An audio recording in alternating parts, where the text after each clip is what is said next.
Hey ballers, welcome to If These Balls Could Talk, where we talk tonight instead of we talk about the latest in sports tech and pop culture normally, but tonight we're simply going to talk about the great American sport called football, specifically the NFL and our Super Bowl preview. This is Mark along with John. Pete is unfortunately not with us tonight, but he will be in spirit. As a kind reminder, if you like what you hear or see, please hit that subscribe button or tickle the little bell. I'll tickle Tonight, your bell. Welcome back to the podcast, Mr. Jeff Stoltzfus. Good evening, Jeff. How are we doing? Hey, I won't get tired of that joke, by the way, Mark. Hey, Jeff. Which one? Tickle the little bell? I'll tickle your bell. You should tickle my bell. Did you say little bell or? You could tickle my bell. Tickle my bell. You're such a good Mark. You're such a good broadcaster. Aren't we? Or aren't I? Well, back to Jeff. Jeff, how have you been, sir? Fantastic and tired. It's been a long season. I heard we just got back from Disney. I did finally get a break for a few days now that season's pretty much done and we're almost at the big game. So yeah, took the family down to Florida for a little Disney World. Rock and roll, dude. How was it? Did we drive? No, he's not. You flew. He's not an animal. Sorry for yeah. It's not that far. It's kind of far. Yeah, I mean, basically from where I'm at in Maryland, jump on a flight, watch a movie, and you're there. So That's true. That was the perfect amount of time. But no, it was good. It was good. I'll tell you one thing: that place doesn't have an off season. No, No. Oh my God. it doesn't. It's like a Wednesday during the school year, and it's just flooded with people. Yeah. Like, it looked like Costco. Yeah.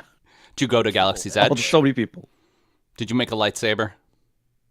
I did not make a lightsaber. Oh, My youngest daughter really wanted a lightsaber, though, but Yeah. she backed out at the last second. You have to But go back we did now. fight with lightsabers in the gift shops. Hell yeah! Oh. There we go.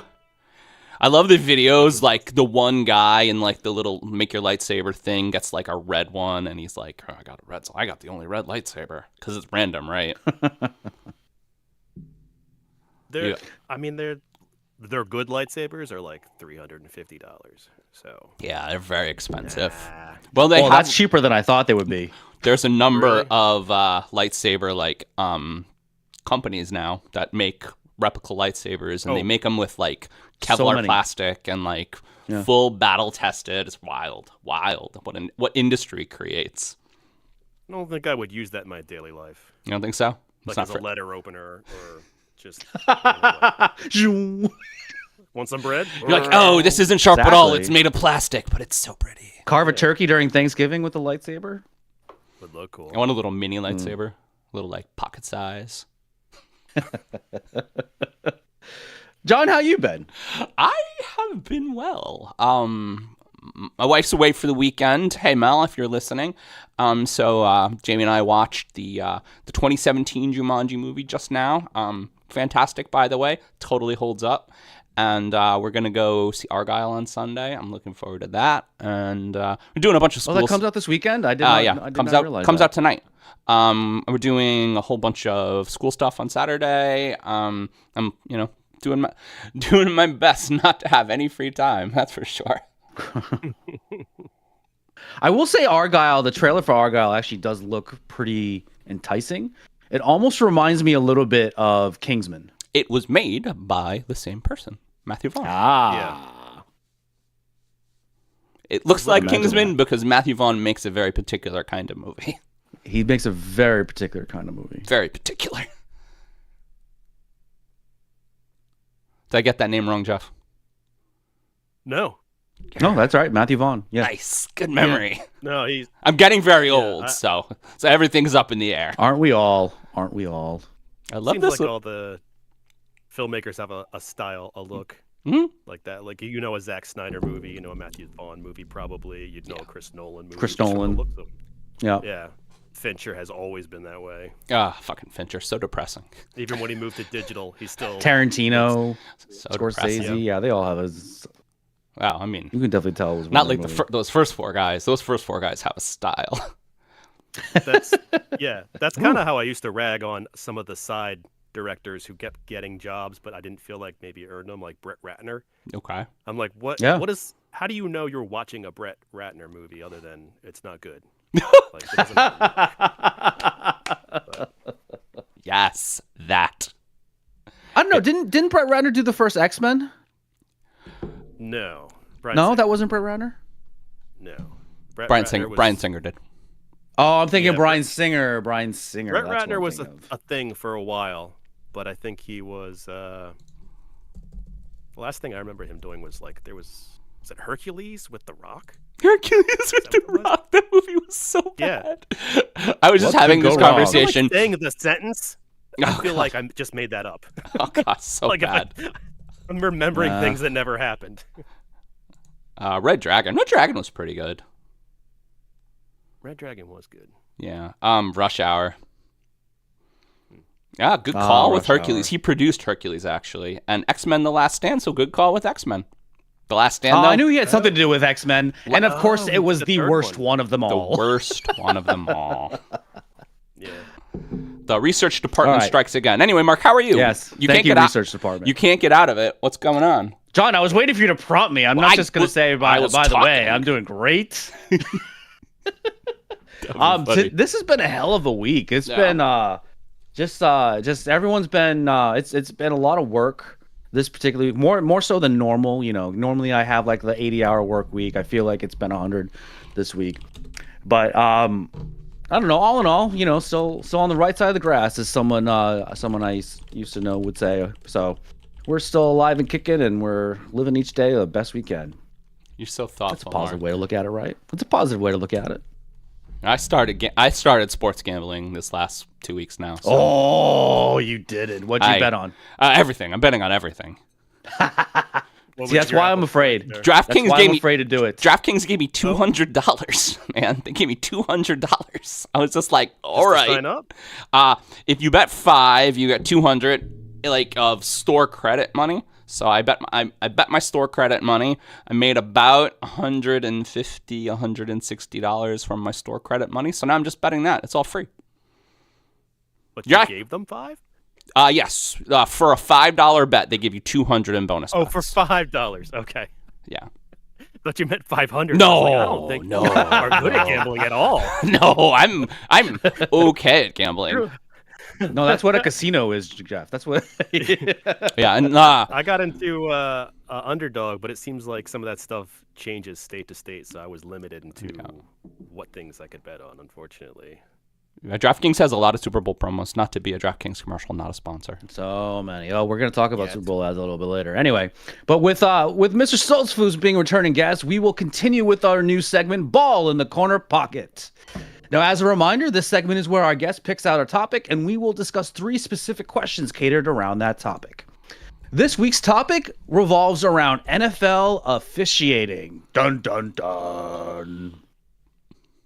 Now, there has certainly been a lot of scrutiny around officiating in the NFL, and overall, there is a negative connotation around officiating the game involving the pigskin in general. However, we would like to pose this very question: is NFL officiating actually worse, or is it just a buzz topic to discuss? Don't. Well, Jeff, go ahead. You start. Yeah. I was going to pose the question to you first because I know the answer, or at least Ooh, what is the answer? think I do. Well, first, you guys, do you feel that it is worse, or do you feel that people have always been complaining about NFL officiating? It's just how it is this year. Doesn't actually mean anything changed for better. Or for I mean, worse. I think if you look at sports in general, and you look at sports in general over like a really long scope, like years, as long as I can remember, I've been complaining about refs and umpires and balls and strikes and touchdowns. And I mean, I think part of the appeal, well, part of the negative, but part of the appeal of a live sports thing is it's pretty much left to the whims and fancies of real people. And umpires get shit wrong all the time, and refs get shit wrong all the time, and you're mad about it. And Humans are fallible. Well, no, but to a little bit, it's part of being a sports fan to be pissed off at referees, right? Well, yes, and that's part of what I was going to bring up in a bit. But John or Mark, you feel the same? Oh, you did it. You did say that before that. I will say this. I think refs and umpires have been wrong the entire time. Like they're human beings. They're gonna make mistakes. Now, I think there's a stigma that officiating is more wrong this time of year, just because now we have so many different kind of eyes and angles looking at everything. I mean, the Internet of Things has just opened our visibility to essentially more angles and whatnot. So, do I think that the umpires and referees are more wrong? I think they've just been wrong the same exact amount of time this entire time, personally. Jeff, what's the answer? Okay, so at least for the NFL, according to Yahoo Sports, recent data shows that NFL officiating crews have improved on consistency, but declined on accuracy.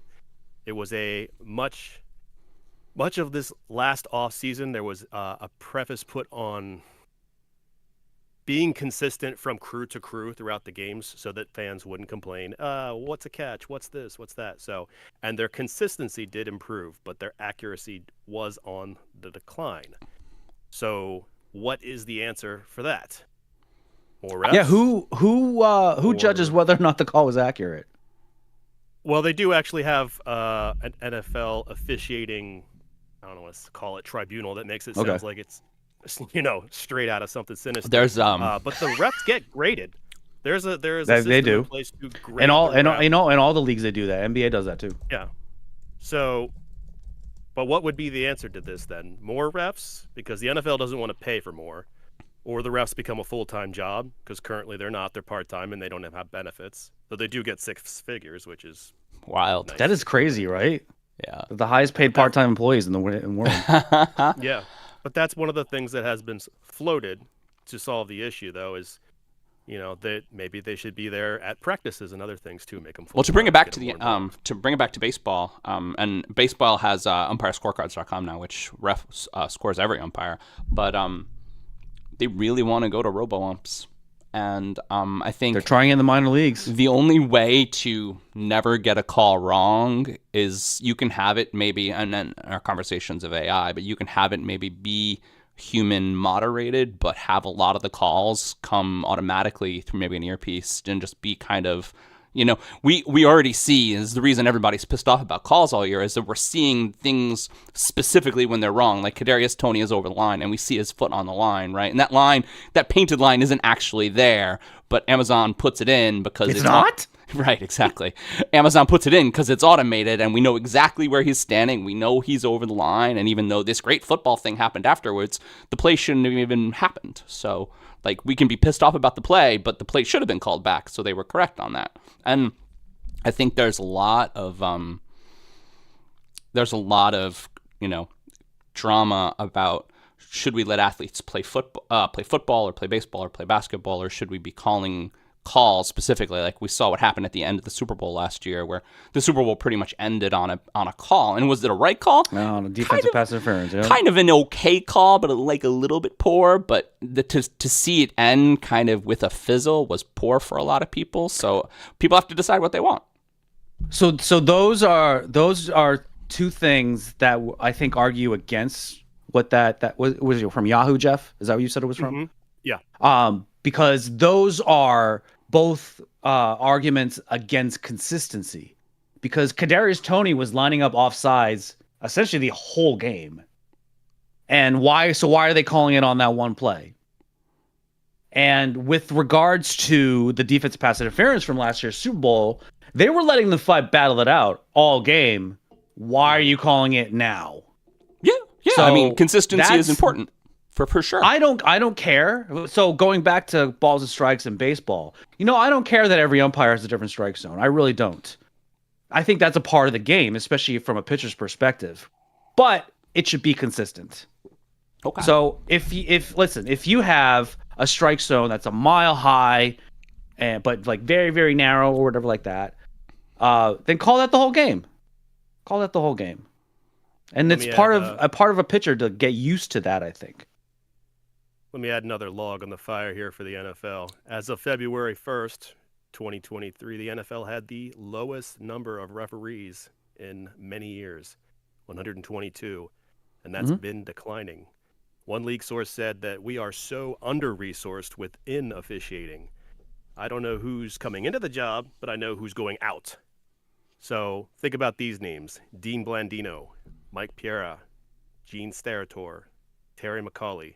If those names sound familiar, it's because they're all former refs who now have cushy jobs with Fox, CBS, NBC, ESPN. So some of the best refs that were there are now incentivized out, and people are coming in. So it doesn't seem that favorable for the pool and the talent, if you want to call it that, within it to grow better. So if officiating is bad now and getting worse from some perspectives, it might be worse yet to come, because now we're being faced with a shrinking workforce. It's rife with human error, which leads me to my last point, which is AI the answer? Which you guys already talked about with the strike zone.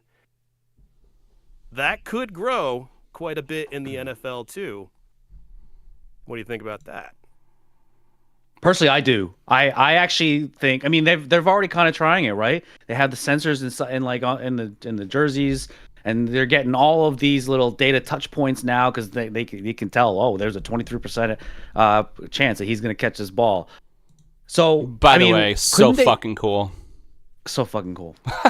Why don't they? One of the biggest things in football is the 10 yards needed to get a first down, right? And personally, I actually think it's amazing how accurate the referees in the NFL actually do get that. Because to me, it seems like they actually get it more often than not, an overwhelming majority of the time. But there are some times where it does seem that they get it wrong, that they spot the ball at the wrong spot for whatever reason. Because there's a giant tush push going on, and they really can't see where the ball is, because there's 22 300-pound men that are on top of the football. How can you really keep track of where the ball is with on that? So why aren't there like sensors in the ball and sensors on the field that can see, all right, this is exactly where the ball went to at a certain point? I don't know. There is a sensor in the ball. There is, but why isn't it aligned with like where the first down line is or something like that? It's not. It's not. That's the answer. No, I don't know, because I've asked the same question myself, which makes me ask my last question, which I put out on Threads, or threaded it, whatever you call that, just a couple weeks ago. Does bad officiating actually make the game good? Because I kind of wonder that sometimes. Well, if we take the last 4 weeks of the NFL season, right, and we talked about bad call or a controversial call, probably the whole sports cycle after it, no such thing as bad press, right? So there's something to be said for, if someone's talking about the NFL, then it's good. You know, Taylor Swift, we're talking about the NFL. Bad, Travis Kelce throws the ball across the thing, but it gets called back per Kadarius Toney. Like, bad pass interference calls. Like, we're talking about the NFL a lot during the week. And I think, honestly, I just don't think they give a shit why we're talking about it, as long as we're talking about it. That's number one. That's Roger Goodell's number one thing. I don't think he cares about controversy. I think he just wants people to talk about it. I think he knows that whether it's good press or bad press, as long as people are talking about the NFL, then he wins. Right. Yeah, for sure. That's what everyone's doing. People love football, right? For better or for worse. Whether you think it's the greatest game in the world or you think that people die playing, you're still talking about it. Tell you what, walking around Disney World, I saw a lot of NFL merch. A lot of hats, a lot of shirts. Yeah, but people care. Like, people really care. Like, very much care. My favorite part about the playoffs so far is watching pissed off Dallas fans and sad Detroit fans and just like all the fans are in the different states, like feeling their feelings really hard, and all their wives and girlfriends making fun of them. I mean, like, really fun social media videos, honestly. I think that's Schadenfreude. Are you feeding off of their pain? A little bit. A little bit. Okay. Hey, I had to deal with the Giants this year, so you guys all have to give me a break. That's your excuse? Yeah, it's always my excuse. None of our teams won anything this year. Oh, that's true. That is a truth fact. That is a truth fact. I definitely lost the most, though. I just, before I came up, watched Jason Kelsey participate in the Pro Ball Skills Challenge for snapping. It was a little sad. That's one of the skills? Yeah, they had a center's long snap accuracy game where Jason Kelsey... He's not a long snapper. He participated, 2 centers, and then 4 centers, 2 on each side, and then 1 long snapper on each side. I think the Pro Bowl should just be everyone throwing footballs at Kadarius Toney. Like, maybe he catches one, but most likely. And then not. Apparently Baker Mayfield won the accuracy challenge, though I think he was trash talking to us, so apparently. I can support Baker. Yeah. I'm glad he won something in life. I've always kind of liked Baker. I'm not a big fan of Baker. Oh, no? What did he do to you? He's done a lot. Thank you very much. Thank you for bringing that up. In my parking spot. He was a Brown. He was a Brown. Did he just point like Baker lives here now? No, all right. To be fair, I don't really have anything against Baker Mayfield, with the exception that he thinks he's the best quarterback in the world, and he just isn't. Does he still? I don't know if he does anymore. I mean, when he was on the Browns, banging his head against other people's helmets. He was pretty psyched because Tampa's kind of just a legitimately good skill team. But yeah, look at all their skill players. I mean, I think the 3 of us probably could have been a pretty good quarterback in Tampa Bay. You think so? I mean, just throw it up to Mike Evans. I'll catch it. Yeah, it's true.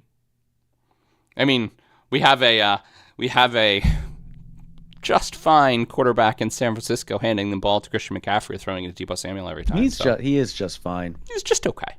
He fits in that system, though. And he brings. He's talking about Purdy. He's a little better than that. Come on, give credit. All right, but put Brock Purdy on any other team. How well will he do? Oh no, not good. No. But I'm saying on this team. This has been my argument all year, man. I think Mark could play quarterback for the San Francisco 49ers. I think we all could. I mean, I'm very little. I can run for my life just like Brock Purdy can. You could put Daniel Jones on that team. Maybe. You could put Daniel Jones on that team. Maybe. He makes more money than Brock Purdy. Well, I think everyone makes more money than Brock Purdy. That's true. Yeah, people in the college are making NIL money. Yeah. Look, yeah. Oops. I think we did all the questions, Mark. We did. So how about we kick off the normal portion of the show? Are we ready to kick off this shindig? Hell yeah. You got a first topic, Mark? I don't have a first topic. First topic. Yeah.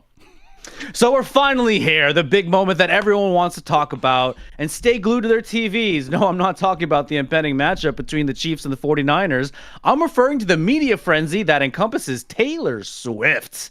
We've all seen the cameras love to pan towards T-Swizzle's reactions to the game, especially when her beau, Travis Kelce, is or isn't involved.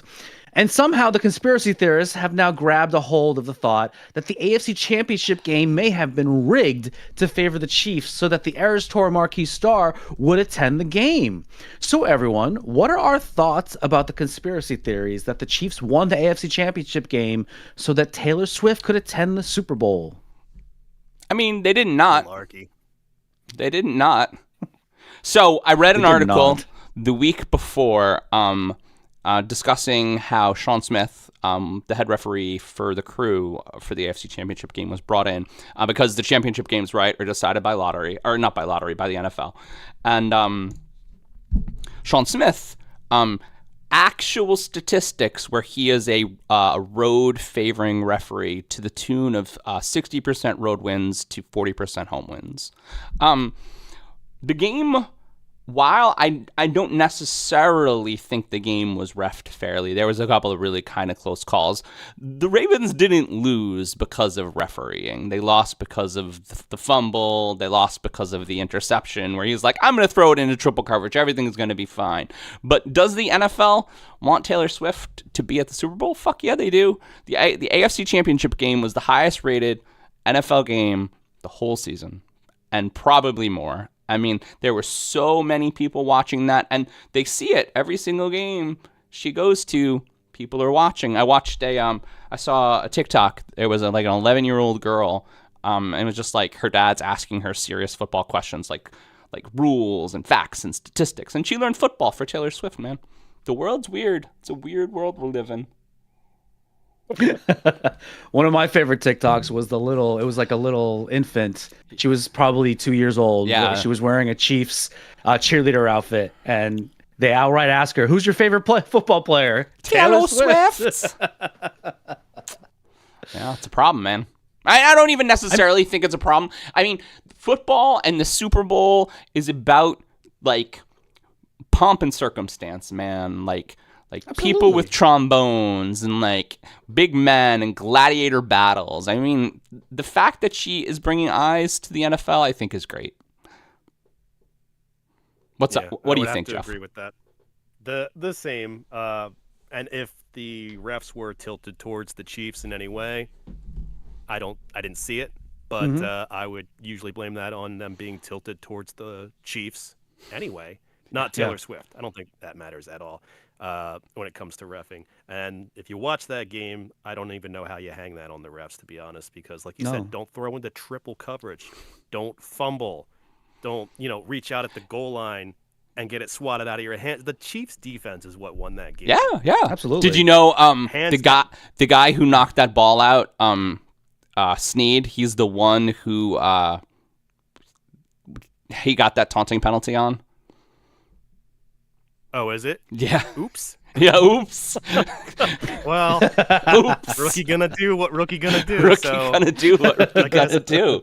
I guess Flowers learned a lesson. And I mean, Zay Flowers, he didn't need to do that. He didn't need to dive 3 yards. I mean, I know he was excited, but he didn't need to. If that guy wasn't there punching at it was an amazing touchdown. Right. He just wanted to be on a highlight reel. That was a phenomenal defensive play.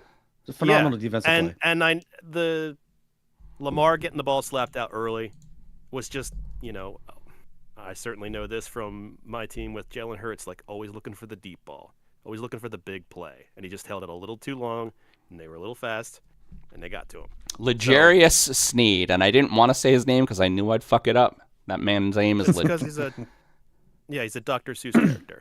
Dr. Seuss. Legarius Snead has what things need. Personally, I think the Ravens lost the game because they lost their identity in that game. I mean, they're a running football team, and they ran like Edwards 4 times. They forgot how to run the ball. It's almost like Ken Dorsey was their offensive coordinator, and they just wanted to do four verticals. You really want to say that joke? Hey, Pete, Ken Dorsey sucks. Ken Dorsey does suck. I hate the worst OC ever. Oh wait, isn't he on the Browns now? Is he? I think so. I think he's the OC for the Browns now. I just saw it today. I don't know why. And I can't. Research department, get on that. Stefanski. Research department, get on that. Stefanski's an offensive-minded guy, so maybe he's just like helping with the installation. I mean, Lamar Jackson most likely going to be the MVP this year, and it sounds like that, or it seemed like that. The Ravens, they wanted Lamar to be the hero of the game, so they just wanted him to throw the ball all the time. Meanwhile, you forget what his greatest asset is, and the fact that he is a phenomenal runner. Best Raven play of that game. Gazelle. Best Raven play of that whole game. I'm a Ravens fan this year, and went to a game and had a blast, and they were an amazing. Now that's in the past tense. Amazing team. I do not like the Chiefs, and it's mostly because of Chiefs fans. I'm sure some of them are great people. Some of them were real jerks after last Super Bowl. Anyway, so I really thought that the Ravens were that much better. So to see, I mean, they were a better team, but they were kind of my heart. I think you also see that you've seen that in the past with the Patriots too, where sometimes people go up against, the evil empire, and they just don't do what they've done. They start getting cute. They start doing different things because of the enemy on this particular time. Yeah. And I kind of feel like that's what the Ravens did a little bit. That's exactly what they did. I also postulate that Travis Kelce might be the best playoff receiver that we've ever seen. Like every time he's in a playoff, he gets a touchdown and 100 yards. Yeah. I think he just passed Jerry Rice this past game, right? Yep. He did. Yeah. Yeah. Wild. I mean, it's wild. A wild amount of just tenaciousness and poise and oh my God. It's amazing to think when I think of the Patriots, they had the best coach with the best quarterback and the best tight end for years, and now the Chiefs with the best coach and the best quarterback and the best tight end. That's a formula. That's a formula. And on that note, we are out of time, gentlemen. Mark, do you have a next topic for me? You want to press some buttons? What do you want to do? I'll press the button. All right, cool. Hey, cool. Do you want a next topic? I love that one. It's my favorite. So we're going to keep it on Taylor Swift because, this is what men do. Especially 40-year-old men. Especially 40-year-old men. Kristen Justwick landed a licensing deal with the NFL this week. Kristen is a budding style icon and the wife of 49ers fullback Kyle Justwick. She went viral for her designs following her friend Taylor Swift's appearance at the game on January 13th wearing a custom Travis Kelce jacket made by the designer. So she was matched by fellow wag Brittany Mahomes, who had some drama this week in her own custom coat. Other celebrities have been spotted wearing her coats this season, including Olympian Simone Biles, actor Taylor Lautner, and Warrior guard Klay Thompson. And so, with so much of design and popularity revolving around social media, do we think there's a limit to what trends A-list celebrities can bless? Also, what do we think about the NFL joining this bandwagon? Is this a sign of the future of sports in general? How did Taylor Lautner end up in there? Is he still relevant? Taylor Lautner went to the Lions games wearing one of those puffer jackets. That's great. That's What was great. the last thing that he did? He is very What was the last handsome. thing that he did? He is incredibly handsome He was still. Taylor Swift? He's incredibly handsome, but it's been Incredibly since he's handsome. done something. Wait. Incredibly handsome. I mean, he's got a good cheekbone. He used to be a werewolf. John's got How a man many crush. posters do you own, Mark? 6. And are they shirtless? All of them. Oh. Anyway, what was the question? No. I remember. Kristen I mean, Hughes, check. who was the first to probably jump on that bandwagon? Was it actually the Miss Swift? I think but so. I mean, it's I mean, that just shows the kind of pull that she's got, right? She's essentially the new Oprah. Whatever Taylor wants to do, everyone wants to do. I don't know. Well, we had one last year with Kelsey Mama. She had a special custom-made jacket for Eagles and Chiefs. It was made by someone It was cut in half, yeah. in my area, in fact, because she got in the newspaper for it. So it keeps happening, and the answer is yes. It'll continue to happen. Why not? Yeah. I think it's smart of the NFL to jump on the bandwagon, to get the licensing, to sell these jackets. The jackets are Marketing machine. The jackets are empirically nice. I mean, they're cute and they're customized, and you get anybody you want, and And everybody. that's all the NFL is going to do is license it. They don't make it. Like No, of the course stuff not. you get now from the NFL shop isn't really the NFL. It's like Fanatics or whoever, and they can't even print the stuff like in the center on the shirt. It's all wonky and one eye's closed. And That's the every latest time it thing gets now. up from there. You can't be symmetrical anymore. No. No, I don't think they did it as a style. It might turn into a breaking the mold style. on purpose. No, I guess part of this question, the reason I brought it up is, do we feel like, has the existence of celebrities at sports games always been a thing? Because, we've always seen the celebrities at NBA games. We've always seen the celebrities at MLB games. Can a celebrity, with the success of Taylor Swift going to Chiefs games up in ratings, is it just something that all sports is going to push? Absolutely. What do you think there's such job now as an influencer? Okay, whatever certain people are because we're on doing, the darkest timeline. We're on the darkest timeline. But what there's certain individuals that they see, or rather, they're being seen with someone, wearing someone, or just doing whatever. That and a whole mob of people want to do the same exact thing. It happened with the Kardashians and the Jenners, and like I said, it happened with Oprah. It happened with Deion Sanders. When he was the it kid for a while. It kid, he's older than we are. And his whole sunglasses line, Prime, all of a sudden that skyrocketed after he won a few football games. So it's not just Taylor. It's us as a society. Well, that's a hard word to say when you've had 3 scotches. We love celebrity culture, right? We just kind of want to do whatever celebrities are doing. Do we think that people want to play for Colorado because of Deion Sanders, or because of the well, or because of the like the situation, like the coaching mentality and the style and the player first thing? They want to play for. They just want to play for Prime. They want to play for Coach Prime. Interesting. Well, I mean, think about it. They could end up in a KFC commercial or something. Oh no, I'm not trying to be naughty.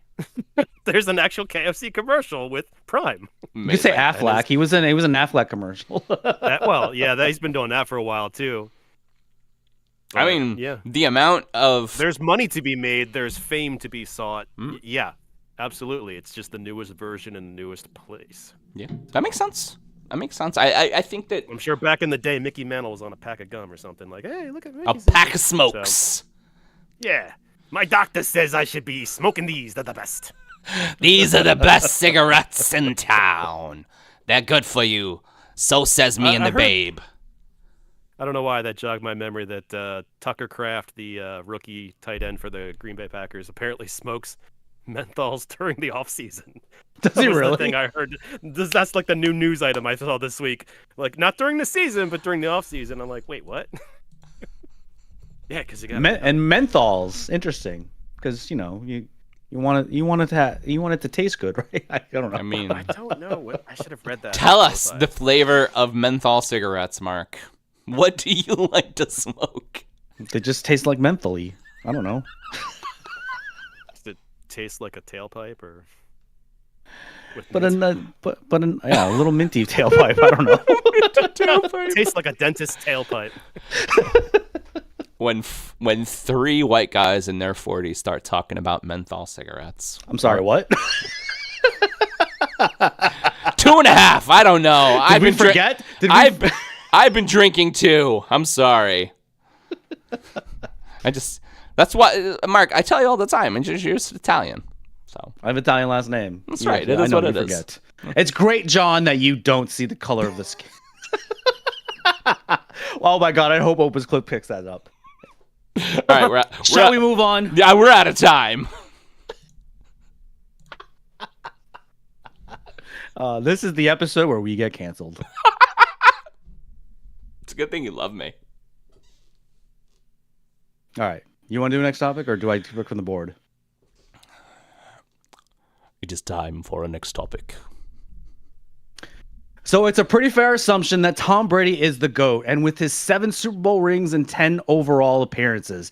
However, the heir apparent Patrick Mahomes may be worth talking about encroaching his essence. This upcoming Super Bowl will be Mahomes' 4th in the last 5 seasons, which is something that Brady accomplished between the years of 2016 and 2020. He is undoubtedly the upper echelon of quarterbacks that all gunslingers strive to achieve.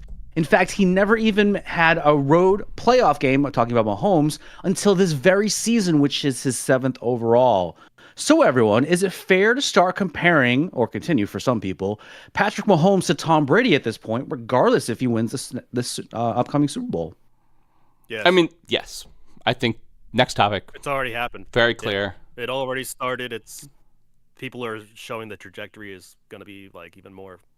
Even more, right? Even more. Yeah, the trajectory that he's on apparently, and now he's also playing more games than Brady did when he first started. He's going to get more stats. He's going to be all the stats. Goat. Yeah, the goat. The goatest of all goats. The goatiest goat. Imagine a goat with like a tinier goat on it riding that goat. It's like goatception. Goatception. That's probably another movie Leo DiCaprio would be in too, right? You know what's actually really interesting too? I think that he's going to get Kelsey longer than Brady got Gronk. I'm not 100% convinced about that. Yeah, I don't know. Kelsey is held together with like screws and things. Screws and things. For a lot. Well, so was Gronk. Gronk was rebuilt. That's like the this medical term, by the way. Yes. Screws and things. I mean, screws and things. It is interesting because now that he is getting a little older, Travis Kelce's also probably, and not withstanding his relationship with Taylor Swift, but with the podcast and the personality that he's portraying on television and during the parades and stuff. Like, he's at probably close to the peak of his fame, right? I mean, I don't know if he gets more famous. Look at the number of her commercials he's in now. Right. I think he's the man currently, and New Heights is empirically good. That's a good podcast. They're both really funny. It's really fun to watch. So how long does he stay before he becomes, a personality like the Mannings? He's already built himself a door, right, or a path. Absolutely. Right. I think he is really doing. I mean, he's managing his career very, very well. So there's a question of how long he'll play, I guess. I think Mahomes has a problem if Kelsey leaves. He's stuck throwing it to MVS and Kadarius Toney. I mean, MVS, right? MVS made a really big play this past weekend, but it's the first time he caught the ball all season. Even a blind squirrel finds a nut, right? even a blind squirrel finds a Patrick Mahomes. I mean, how many highlights have we seen those long balls to MVS from Mahomes and he just drops it? Yeah. Kelsey's 34. He'll be 35. But, age-wise, you could go on a few more years. Right. But probably not to the point where he's at, where it's still like he probably can't maintain. No, I think he's already kind of on the decline a little bit. But he's so good. Yeah. It's just still better than most of the league. He was saving his energy for the playoffs. They were like, we can have a mediocre season and come in third and still kick ass in the playoffs if we save our energy. I'm like, I don't know, maybe. There might be some truth in that. Seriously. Yeah. Some teams are built for the playoffs, right? I mean, they certainly are. And there is something to be said for the resurgence of the Chiefs in the playoffs and the play of Chris Jones. Chris Jones has just been an absolute monster. Like a beast. Like, they were just like, I mean, Lamar didn't play well, but Chris Jones was up his ass the whole entire game. And Amenhu too, right? And Amenhu too, yeah. Yeah, he wasn't alone. Karlaftis got him a couple times. Wow. Yeah. I mean, they did. It was all about that defense. They did just let the Gus bus stay parked, which was weird. Especially the season Gus Edwards had. Oh, yeah. I mean, I know they're good against the run, but it just seemed really strange, the lack of use. Yeah, especially they're the Ravens. They run the ball. Yeah. And if you want to take the steam out of a defense, pound them with Absolutely. Gus, because he's gonna wear them down. Yeah. Wear them down. There's a reason why he's called the bus, right? if Flowers, I wouldn't want to get run over by him. 1 inch line, they would have ran Gus right up the middle, and that's a touchdown. I mean, so many things that could have swung that game. Yep. You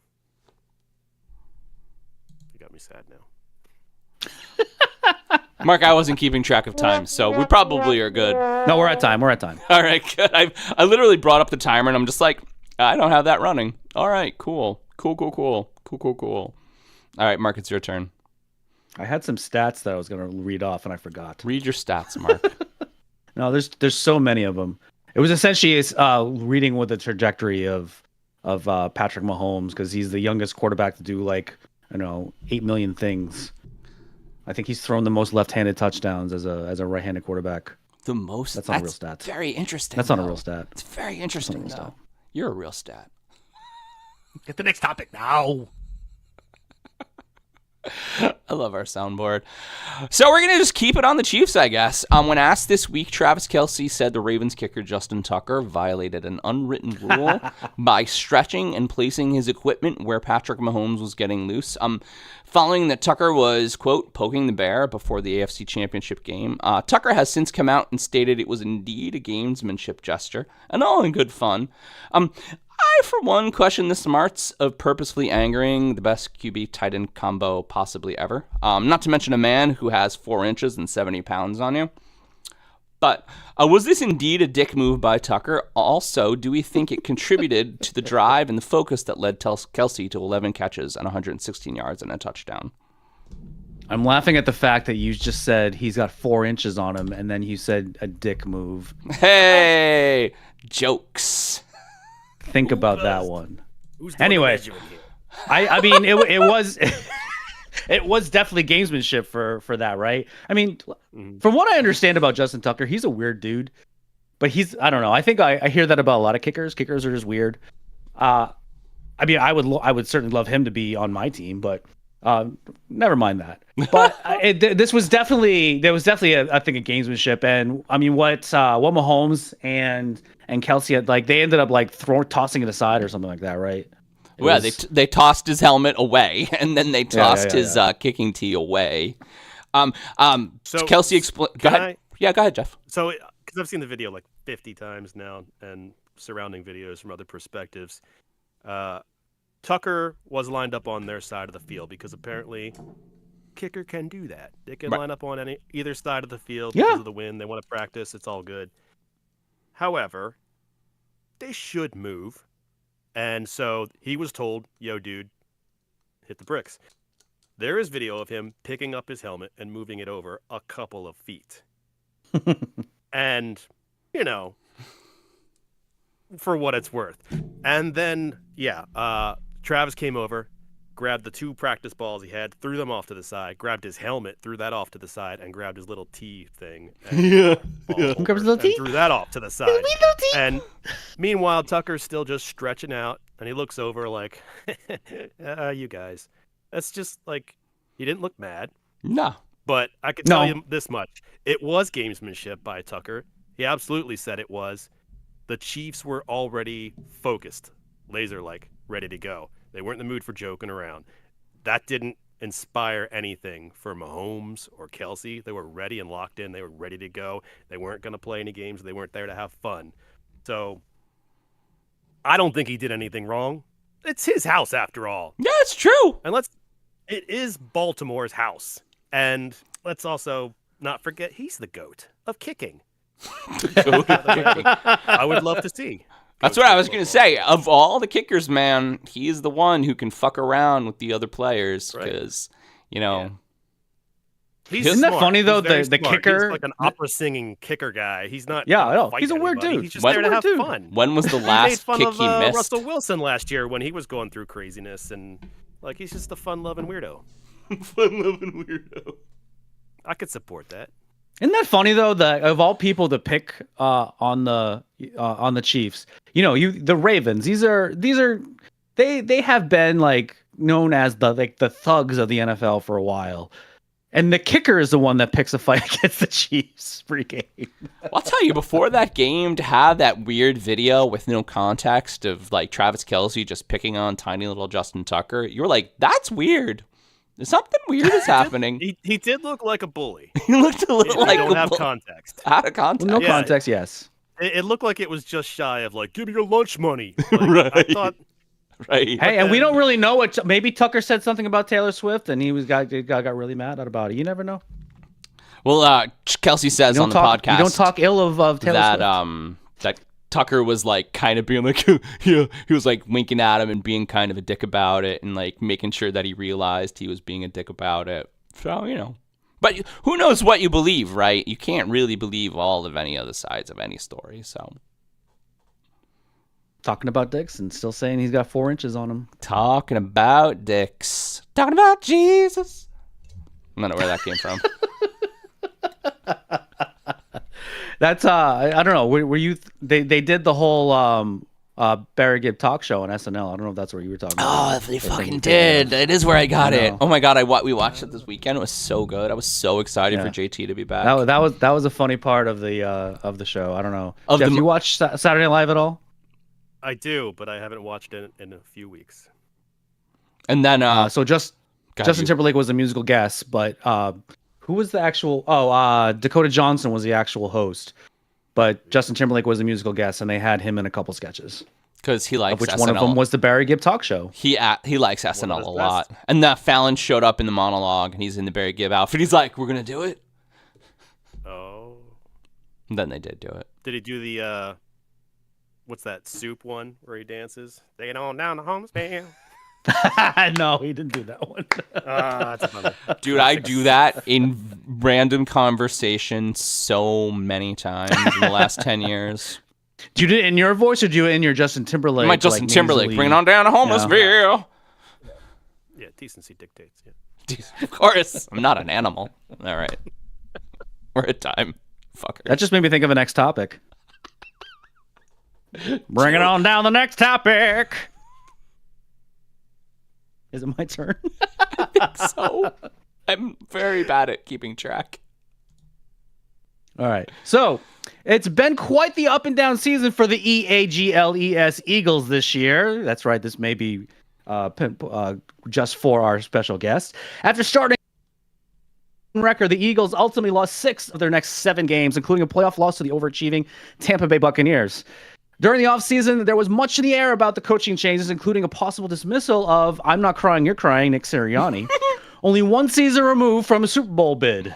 So after losing both coordinators last season, it seemed like somewhere along the season, the Eagles had just lost their identity.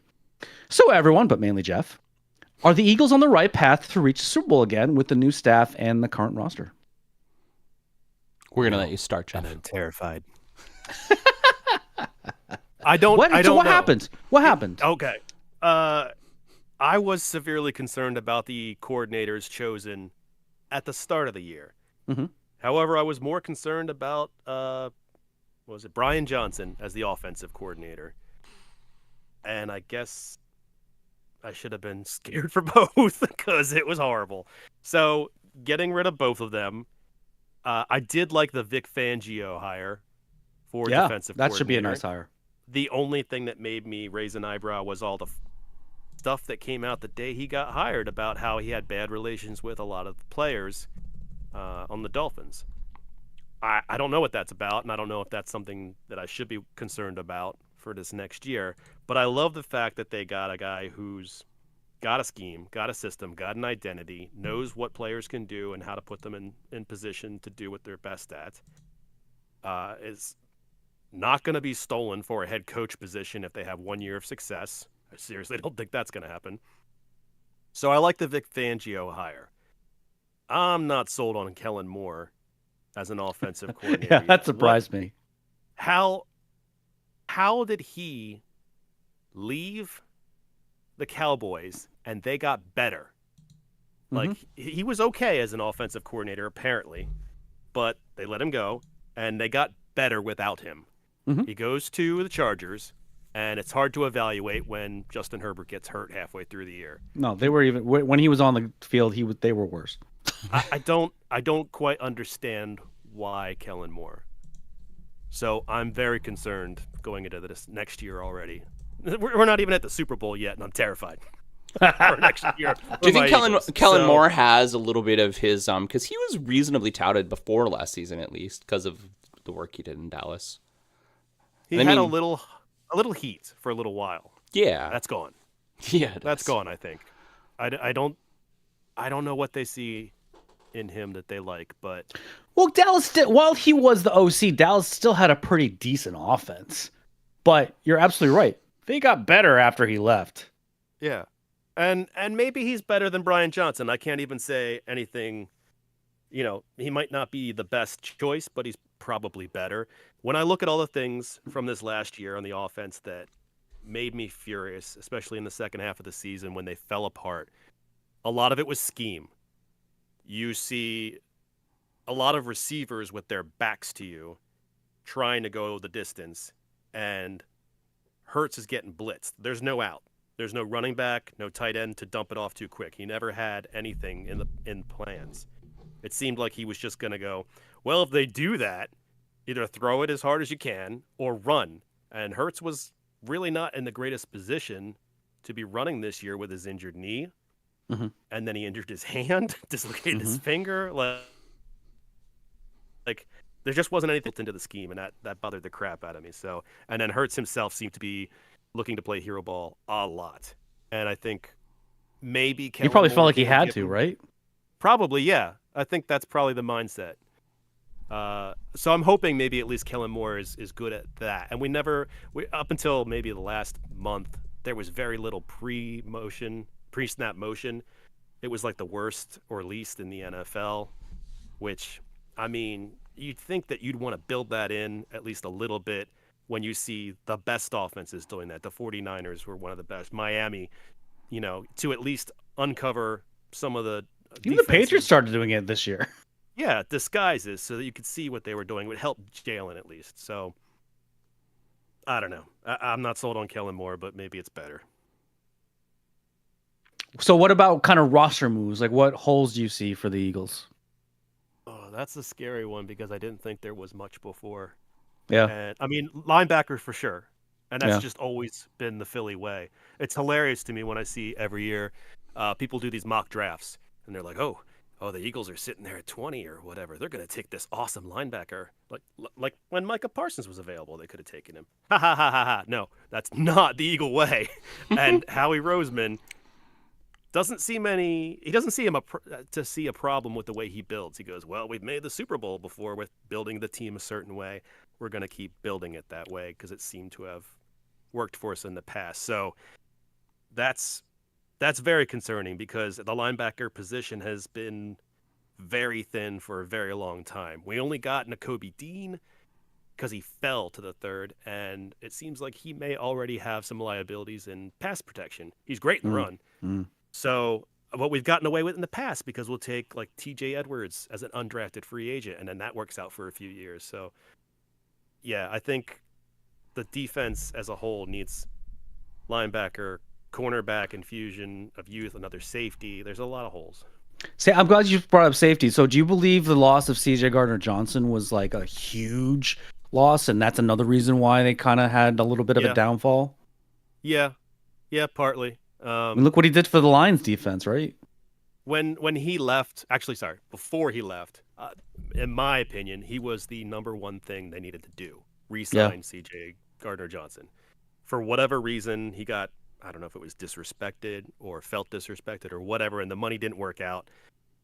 It could have, but it didn't, and then he decided to go to the Lions, which was a smart move for him. But yeah, obviously. We never really recovered from his loss. So, and then we ended up using that money to sign, I think, James Bradbury back, and he just fell into tiny pieces this year like shredded pork. So I don't. Pork. Debo Samuel called him trash, and I was like, "How dare you!" And then this year, I was like, "Oh, he was right." It sucks when somebody named Debo is like your soothsayer. Like Debo's so smart. He's so smart. That guy, he really is. And I think that's it. Debo. How do you come up with that? All I can never think about is. Do you know any other? Do you guys know another Debo in your life? In my life, I don't know a lot of Debos. Debo hanging around in the corners, but I don't know a lot of Debos. All I think of is Mark. Friday. Do you guys remember Friday with Debo's bike? I'm really enjoying watching Tyreek Hill play video games against other streamers. That's what I'm enjoying recently. Because Tyreek Hill's a wild dude. He likes Fortnite. Anyway, Mark, you want to do a next topic, buddy? It is time for the next topic, okay? Okay, very good. So Mark likes when I talk about this in our continued coverage of the garbage. Oh, it's our AI corner. No. It's our Aaron Rodgers bitch session. And so in our continued coverage of the garbage human known as Aaron Rodgers, I wanted to take a moment to talk about the downfall of the once promising New York Jets.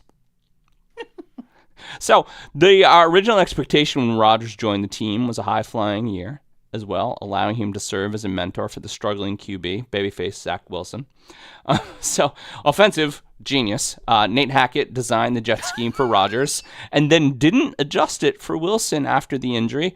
And so Wilson was reportedly a little butthurt too when Coach Robert Saleh gave excessive praise to Rodgers' possible recovery from Magic. And so, and Wilson had been told this year, so I will start that. Wilson has been told he will be traded, and the Jets are set to go forward another year with Aaron frickin' Rodgers. So, I think I probably feel the worst for Jets fans who in 2022 had a host of talented skill players, a performing Zach Wilson, and a dangerous secondary led by Sauce Gardner. And so, lacking Elijah Moore already and bound to lose more players after an abysmal 2023 campaign, is there a limit to the things Aaron Rodgers can ruin? Also, what do the Jets need to do to recover? Oh my god, I loved how you phrased that question. Jeff, you go. I'm trying to think. No, there's no limit to what he can damage. That's like his superhuman power, right? Yeah, he even damaged the Pat McAfee show at least a little bit. He Just a did. little bit. At least a little bit. I mean, I think they're fine now, but for a couple He of got days, kicked they were off weak the there. Pat McAfee show. Oh, was he officially? He's officially kicked off. It's wild. Okay. It's so wild. Well, I mean, don't threaten a bitch, I guess, is the lesson learned, but Fucking hate Aaron Rodgers. He's such a wild man. I mean, that seemed to be the cushiest gig for him on the Pat McAfee show, and he lost it by being Aaron Rodgers. Side note, how can you be too crazy for a guy who had a very successful stint on the WWE? Like, how? I don't understand. Well, Pat McAfee might be one of the greatest human beings of all time, by the way. fucking and love McAfee. He's back on the WWE. I saw that. Yeah, he's I mean, is there a limit? There seems to not be a limit of what Aaron Rodgers can ruin. I mean, if you haven't noticed, he hasn't been in a State Farm commercial in a while. Nope. No more discount. No more discount double check. No more discount double check. Nope. Nope. Sad panda. That might have been the height of Aaron Rodgers, the discount double check, right? You know, also he He's shaved. so far He removed from shaved that. then. He did shave that. He shaved. So then. you think the hairier he is, the more of a butt munch he is? Well, the crazier he is, certainly. He almost got sued by Jimmy Kimmel, so he pissed Jimmy Kimmel off. I mean, he hasn't played. Yeah. He played 3 snaps of football all season. I told you before the season started he was too fucking old to play football. And the Jets went and sold all their pieces to try to keep him and all his little friends. I mean, they literally burnt the team to the ground. that's the weirdest thing to me is that they went out and got all the little friends of, Senor Butt Munch, and then he gets hurt, and it's like, how does Randall Cobb feel on that team at that point? I wonder. I know. I actually forgot he was on that team until you guys mentioned Right? that they brought all his old friends. Like, oh wait, that's right, they signed Randall Cobb. Yeah, he doesn't play without Randall Cobb. Was Geronimo Allison there? Am I making that up? I don't know. No, you're People making just that one showed up. Alan Lazard was they signed Alan Alan Lazard. Lazard. That's who it was. Yes. Right idea, wrong guy. Yeah. The other meaningless wide receiver that they signed from the Packers. Yeah. And meanwhile, Breece Hall and Garrett Wilson are just looking at each other and being like, "What the fuck happened, guys?" Yeah. Like, I mean, first of all, Zach Wilson, does he really deserve to be on that team? No, because he hasn't really done anything to deserve to remain on the team. If the Jets want to trade him, then so be it. I don't know if they're going to find a trade partner for him. I mean, Where does he go? yeah, I don't know where he goes. I mean, he goes and he sells cars. I don't even know where. They might just outright release him. He goes and he Well, that's sells what I'm cars. wondering is like, does he become a backup anywhere? I don't even know if he wasn't even good enough to be the backup in New York for a little while. Well, he lost his job to Tim Boyle. That's how well this season went for the Jets. So Yeah, he was a third string quarterback for like a good chunk of the season. Wasn't even the backup. he lost his job, and then they realized Tim Boyle was terrible at football. They asked him to come back, and he said no, but he said no to like in a room with like Tim Boyle and some other dudes, and somebody told on him. I mean, this story out of the Jets is such a mess. It's such a mess. No. It's the Jets, though. But they can correct this offseason. I mean, They have to, let's number face one, it. fix that offensive line, right? Well, yeah, that should be how they through the draft. I would think maybe free agency too. But Zach Wilson is gone. But they gotta find a sneaky way to get a number two QB that can actually come in and fill in if Rodgers Dies again? chips a nail or whatever. Yeah, because Chips a nail. it's very likely. It's very likely. He's not that old, but he's Pretty old. To be fair, Aaron Rodgers didn't chip a nail this past season. He lost a whole like arm. Like he got almost feel decapitated. Like, to be fair to Aaron Rodgers, sounds right off the tongue. I but go know. ahead. Listen. We like to remain neutral at some points in We this do not. hard-hitting investigatory. We do not like Podcast. to remain neutral when it comes to people like Aaron Rodgers. Yeah, I won't I pick on the disagree with that. Jets specifically, but I'll pick on Aaron Rodgers. He makes Yes. for great content. Oh, great content. That man, like, he looks like they found him under a bridge. I like to say he looks like he smells like pee, right? Like a little bit. Oh yeah. Yeah. I think the problem with Aaron Rodgers is the smugness. This. No one cares He's about the so craziness. smug. He Like, thinks he is the no one smartest cares man about in the the world. darkness retreats and the psychedelics. It's I mean, the I do a smugness little of bit. Do your research.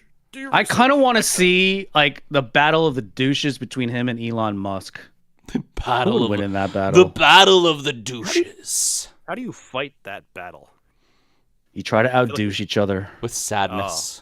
Like- So much sadness. As opposed to a rap battle, you just say the douchiest thing that you can think of, and you just keep going off of that. I own a Tesla. I own 7 Teslas and a farm of llamas. I went to Harvard and I own a boat. I don't know. I bought Harvard. I spent 3 days in darkness, and I own a Tesla. We're out of Darkness time. retreat. Whose turn is it? I think that was me. I think it's your turn. All right. Hello. Do you have a next topic? I do. My last topic is hopefully going to be on a lighter note as we shift towards a topic that those who don't really care about football will enjoy.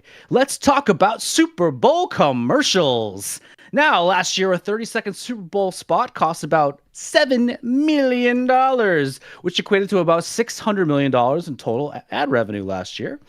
And that's not including the ad time that wasn't before or after the game. But the big price tag doesn't scare away companies showing their goods to the largest TV audience of the year, which is why the price tag just keeps going higher and higher. So far, we know that State Farm, not a sponsor, Oreo, not a sponsor, Popeyes, not a sponsor, and the usual suspects will appear during the game. However, it does seem that the big players However, it does seem that some of the big players have more recently shied away from these kind of ads, like Pepsi, not a sponsor, Coke, not a sponsor, McDonald's, is this annoying? Not a sponsor, Burger King, Walmart, or Target. So everyone, why do we feel the change in some of the advertisers during the Super Bowl over the years? And what has been our favorite ads over the years? I think that as marketing and just the internet kind of evolves. I mean, you see Super Bowl commercials evolve every year. You see when they did the Alexa ones and all the smart assistants, and you see last year was just a shitload of QR codes everywhere.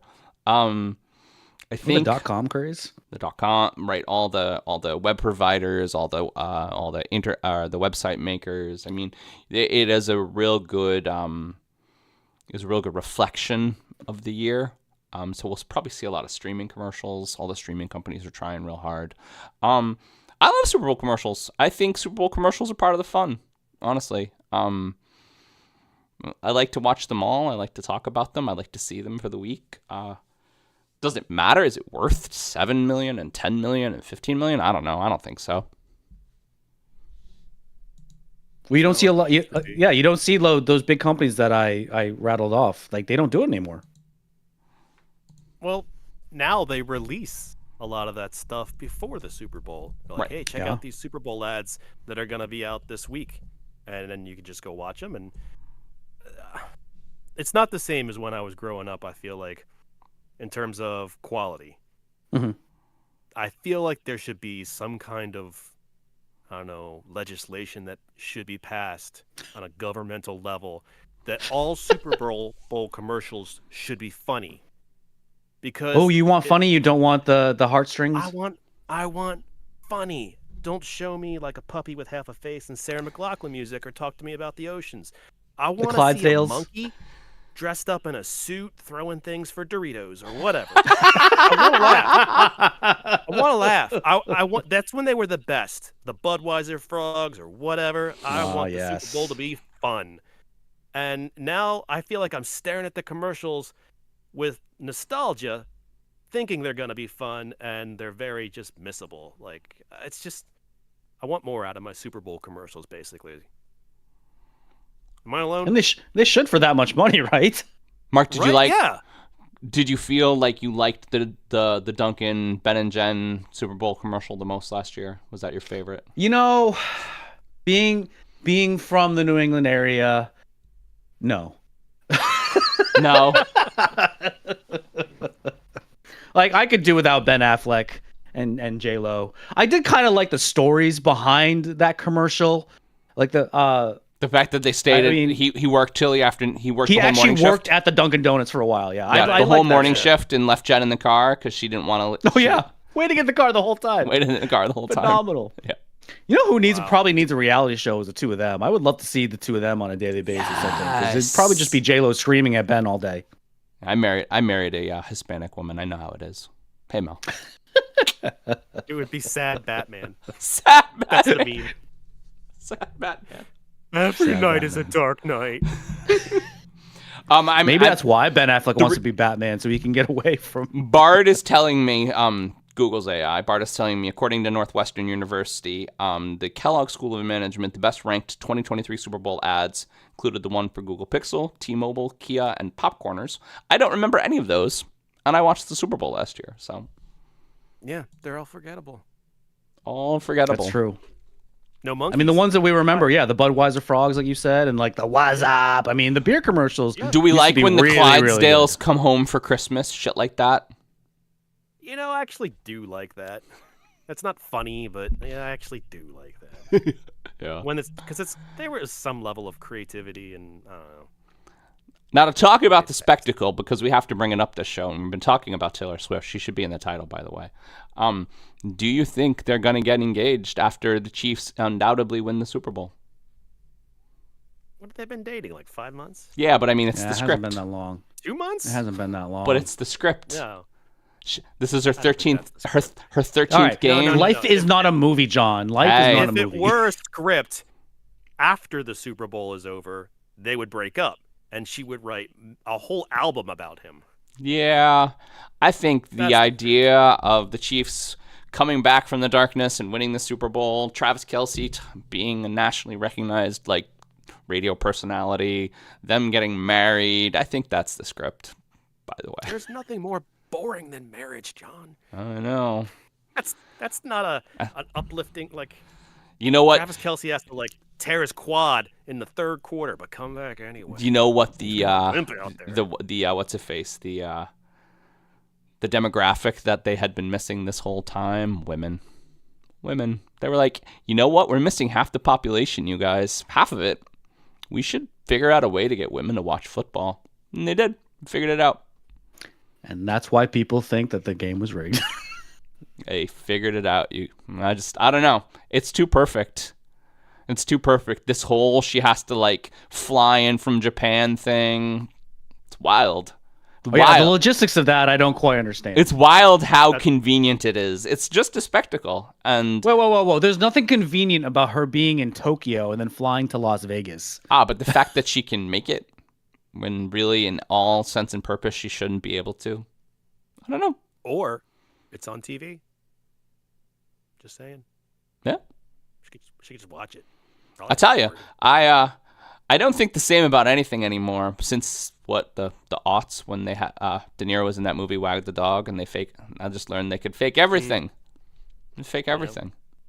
So I don't know. Like Taylor Swift. Like Taylor Swift. She AI Taylor Swift. AI Taylor Swift. She's Yeah? AI general. And we can't talk about that, by the way. And if I could bring it all back around again, get women into the game, I think all the refs should be women. Love it. Yeah. And what happened to They're that great at touching us. female flag football league the NFL was pushing last Super Bowl? Because that was a commercial. I think they It's still turned going it into on. the UFL. Yeah?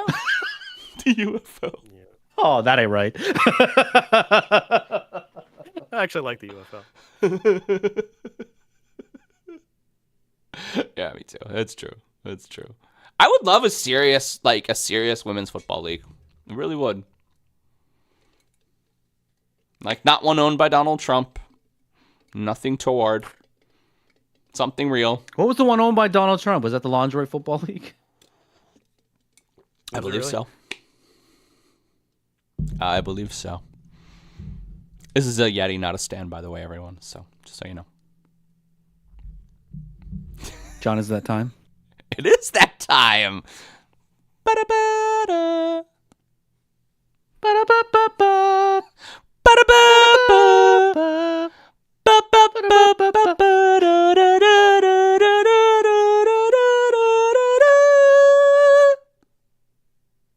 It's the final topic. I love when we try to do it together and it fails. I love how we never get better at that. No, because the internet is weird and there's timing and things. I don't know. Practice makes same. Practice makes same. And to close it out, as we've been talking about the whole show, the first Super Bowl in the history of Las Vegas will be taking place in 2 weeks. And it feels apt that the NFL will be investigating Patriots rookie wideout Keyshawn Bout, who was arrested last week by Boutte.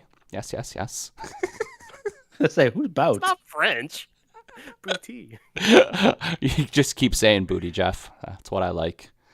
Who was arrested last week by the Louisiana State Police in relation to a 13-month run of sports gambling while he was in state. In a warrant issued for his arrest, Louisiana authorities alleged that Boutte, I said it again, placed at least 8,927 online bets between April 6, 2022 and May 7th, 2023. So authorities also claim that 17 of the bets were on NCAA football games, 6 of which involved LSU. And Boutte turned himself into state authorities last week and is facing a felony count of computer fraud, as well as a misdemeanor charge of participating in gaming under the age of 21. So I know we've talked about this before, and but in an we've talked about gambling before and online gambling, but in an age of online sports books, and as more and more athletes are caught gambling, how widespread do we think the problem is? Also, do we have a problem with sports gambling for athletes, or just gambling on games that they are involved in? So there hasn't really been a case about gambling on games that they've been involved in since arguably Pete Rose, right? No, the guy's in Detroit too, I believe. Well, they weren't betting on games that they were in, though, I think. I could be wrong about that. Yeah, I don't know. I don't read anymore. So, I mean, we kind of asked this, we've asked this question multiple times. That's what I said. How prevalent is sports gambling within professional athletes? I think it's incredibly widely prevalent. I think that probably everyone under the age of 30 is doing it. I think that having it be app-based and easy, like really easy, like DraftKings, guys, is really, really very, very easy. There's almost no way. These are guys who have money and like sports. And if you have money and like sports, you bet on sports. And it's been primarily the guys that, they're not making Danny Dimes money. They're the ones that have it on the rookie contracts, or they're just not. They're not the superstars. So they feel like they want to make a buck another way. Sports betting seems like a pretty easy way to do it, and there's ways to do it to not get caught, because I'm sure like half the team is already doing it. They're just smarter at booty to not getting caught on. More it, right? smarter. More smarter. And can we talk about him for a second? So that's a year. 9,000 bets for a college kid in a year. He probably didn't have much money to start with, right? Right? He's not rich. He's not so rich. If he made nearly 9,000 bets, he must have been kind of good at it, right? Yeah. In theory.